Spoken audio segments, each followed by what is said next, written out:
Welcome to Miao-Yao. With full classifiers being imported from Chinese, common Miao-Yao will use just prefixes. Prefixes were and are still formed from class nouns in word compounds. For instance, a white Hmong class noun, insect, is also present in compounds spider, caterpillar, and locust. It now becomes added to words for shrimps, crabs, and moles.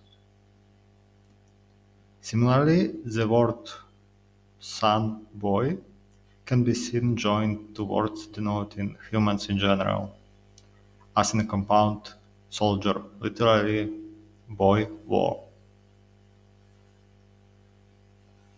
Chinese word bao was once imported as the class noun or simply a word lumpy, and is now used as a classifier and as a prefix.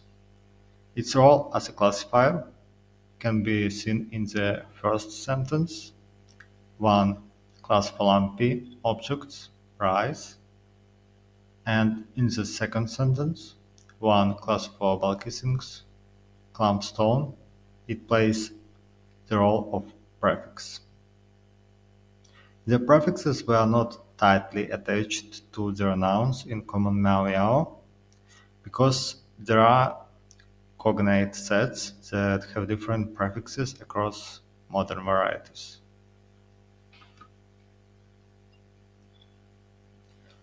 Miao-Yao are considered the most complicated tonal languages in the world.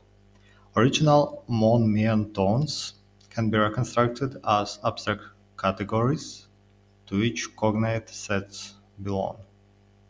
So each of common Hmong-Mien words will belong to one of the categories: A, B, C, or D.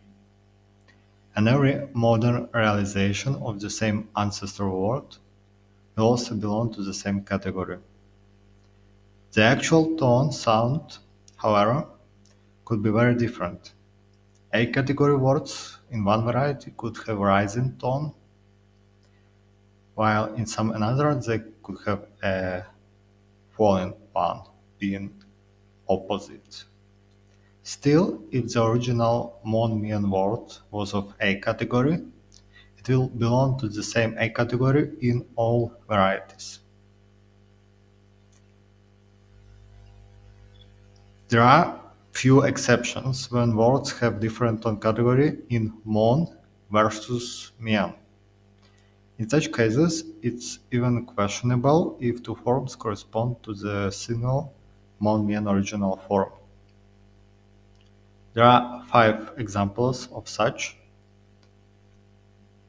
The word to eat has A tone in Hmong and C tone in Mien. The word finger has B tone in Hmong and D tone in Mien. The word for crossbow with the original form hnek has B tone in Hmong and D tone in Mien. A personal pronoun for the third person singular, he, she, it, with the original form Nyang, has B tone in Hmong and A tone in Mien. The verb to go, with the original form Hmong, has B tone in Hmong and A tone in Mien. Additionally, Hmong words with the original K coda switched their category from D to C. So in Hmong varieties, such words would belong to C category and in Mien to D. Common Miao-Yao vocabulary has common items with Tibeto-Burman, including numbers for 4, 5, 6, 7, 8, 9, and probably also 10. For humans, such are three words.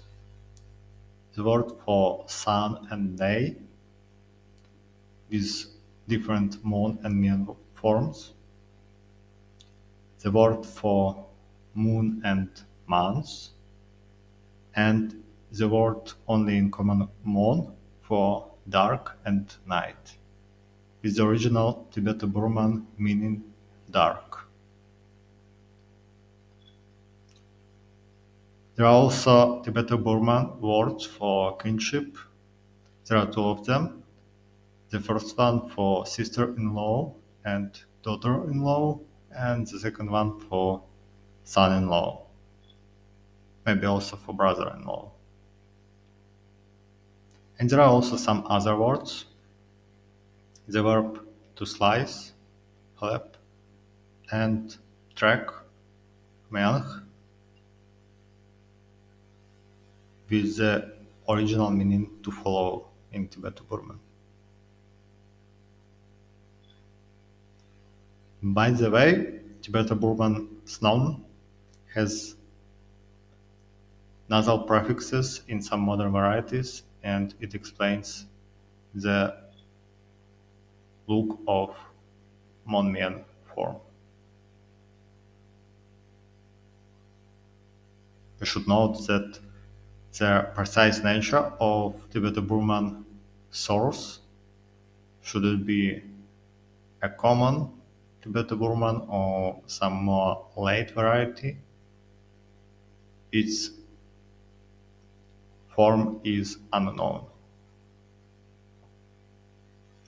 There is also an interesting word, brown, with Hmong form Mien and B category tone, with the meaning horse. It's classical example of a traveling word because cognate of it exists also in Mongolian, for example. So when horses spread across Asia, the word to designate them also traveled with them.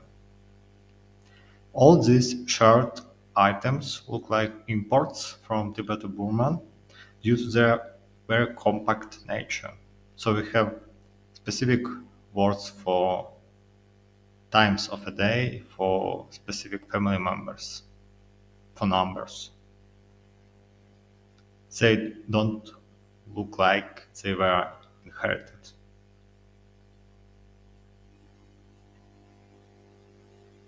And now we shall return to our first statement that prefixes were not tightly joined to words in Hmong-Mien, and modern varieties have different prefixes in words of the same cognate sets. When we take a word for tail, tuech, and when we compare 5 varieties, we can see that they have at least 2 different prefixes. One has a form of ku and a vowel, and another one begins with a stop, in this case p. And the last form, te, looks like a reduplication.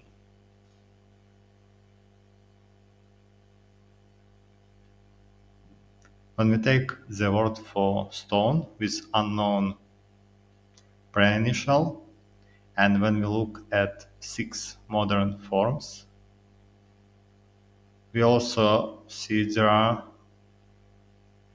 at least 2 different prefixes. One with O vowel and another one with A vowel. And that with A vowel has very different initials.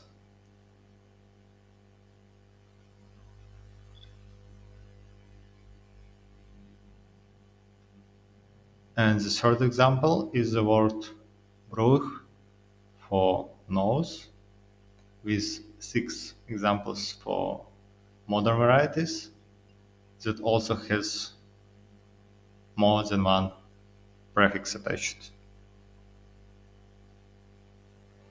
Try to figure out which prefix realizations could be linked to one origin and what can be linked only to the second, the third, and so on. Thank you for the attention and see you.